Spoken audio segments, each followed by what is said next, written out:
Hello, fellow peasants. Today I'll be reviewing 2012's The Collection.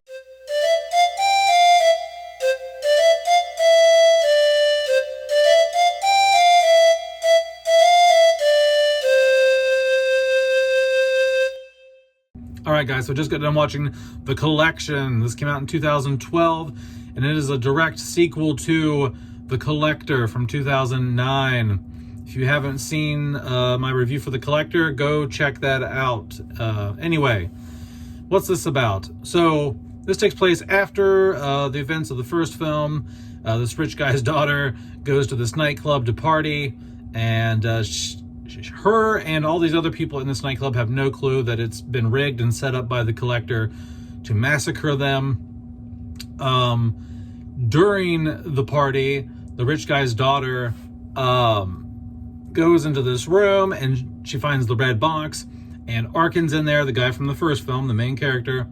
Because remember, he got collected at the end of the first film, and she lets him out. He gets out. She doesn't believe that, he's like, help me. And she's like, no, I'm done. I'm not dealing with this. And all these people get massacred. She gets collected, and Arkin escapes from the party. He jumps out of a window using a dead body as a shield to land on a car. He ends up at the hospital.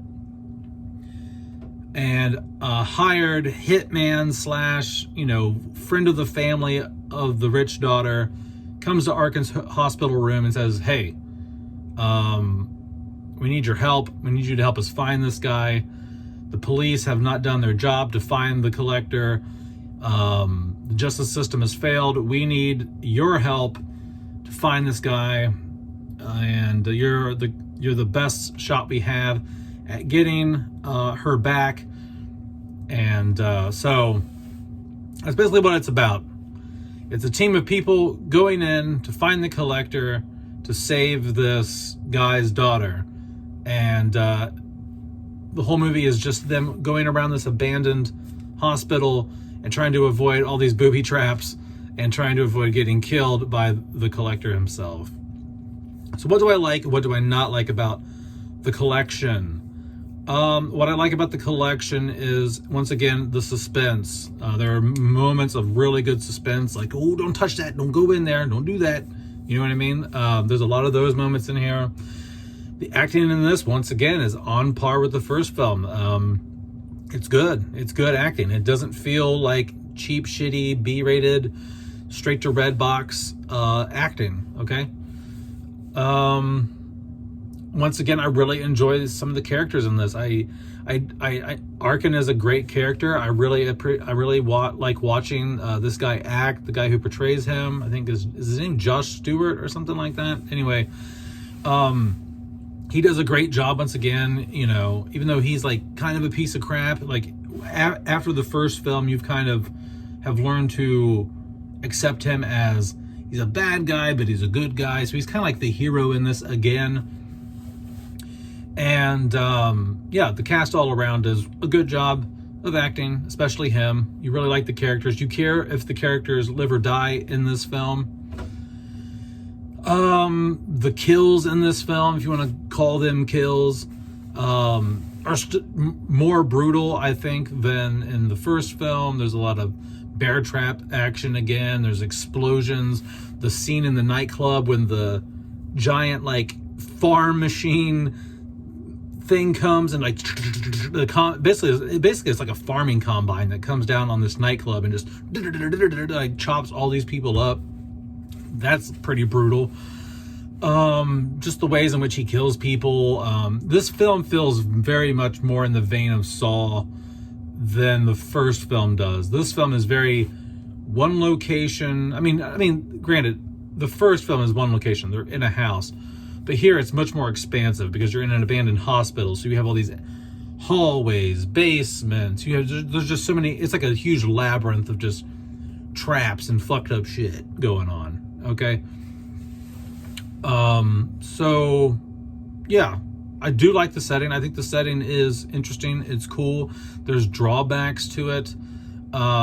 Just because of it's a bit cliche, and I don't usually like films that our fun house, try to survive in this environment situation.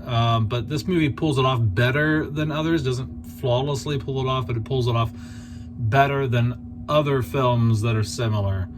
I'm trying to think, what else do I like?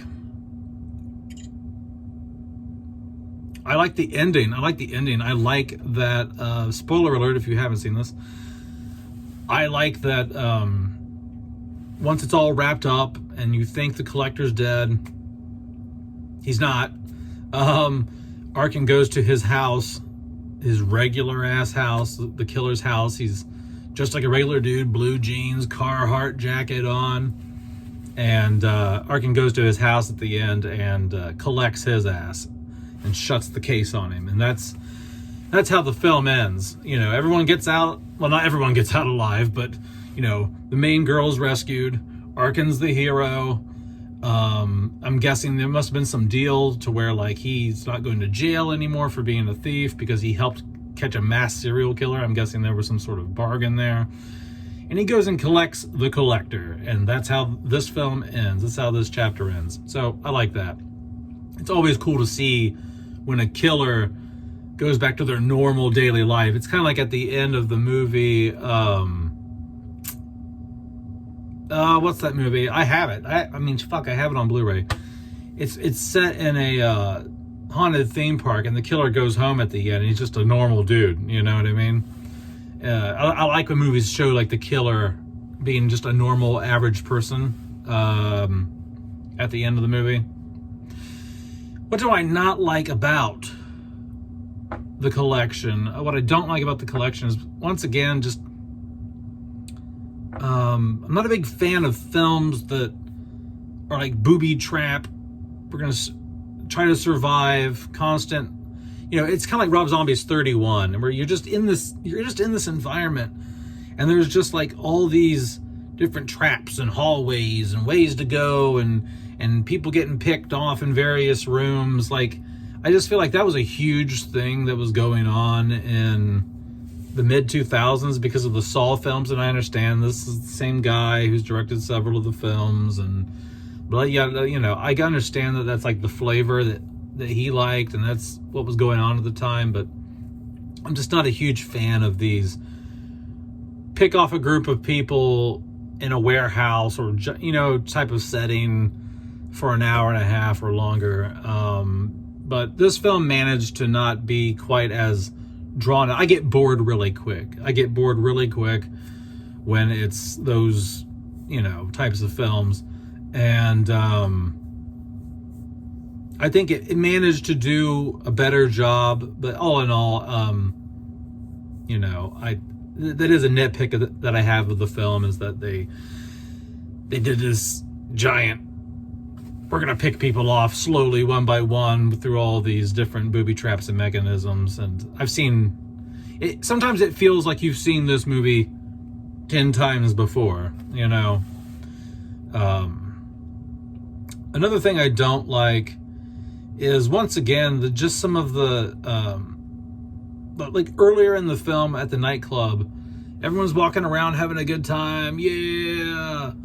And then once the audience, once like you as the viewer of the movie are made aware that the collector's at the party, then all of a sudden, then it's okay for everyone at the party to start realizing, oh, there's tripwires here. Oh, there's that. Like, all of a sudden these tripwires appear. It's just like, oh, like, how did you guys not see all these traps and shit when you first came into the nightclub? You know what I mean? Like, so there's that. Again, that was a big issue I had in the first film, was, you know, that characters are not seeing these giant booby traps set up until after us as the viewer is made aware, you know. So it just seems kind of unrealistic that you would be walking around and not see those things, and then all of a sudden you do.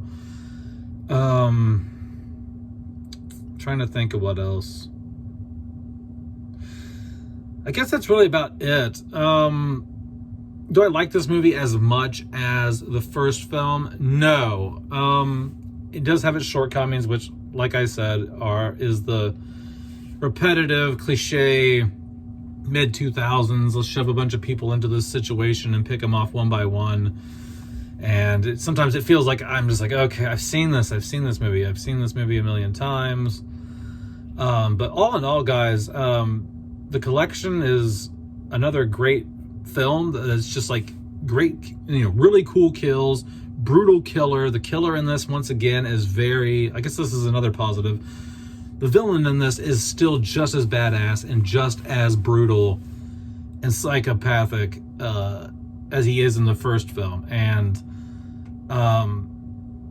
there's not much to pick at really here, other than the fact that sometimes it just feels like you've seen this type of movie a million times. So I'm gonna have to say I give it a 6.5 out of 10, because I give the original a 7 out of 10, and I like this film a little less than the first one, so I'll probably do like a 6.5 on this one. But all in all, I liked it. It's watchable. I would watch it again, and I'm really interested to see the third installment. That's right, the director came out several months ago and said now that they got all the legalities settled and who owns the rights to this and all that, they have really good ideas. They want to make the third one. It might head into production and be filmed early 2025, maybe get a release date of mid-2026. He said we wouldn't come back and do another one if we didn't feel it would be the best one. He seems really stoked about the ideas they have for the third one, and the third one would be called The Collected. There's not a whole lot of information about what it's about or anything like that. Just as of now, we know that it is being developed. They have a lot of good ideas, according to the director, and they want to bring it back strong. So I'm looking forward to that. I'll go see that in theaters. Anyway, guys, let me know down in the comments below what you guys think about The Collection. Have a good one, peasants. Peace out. Bye-bye.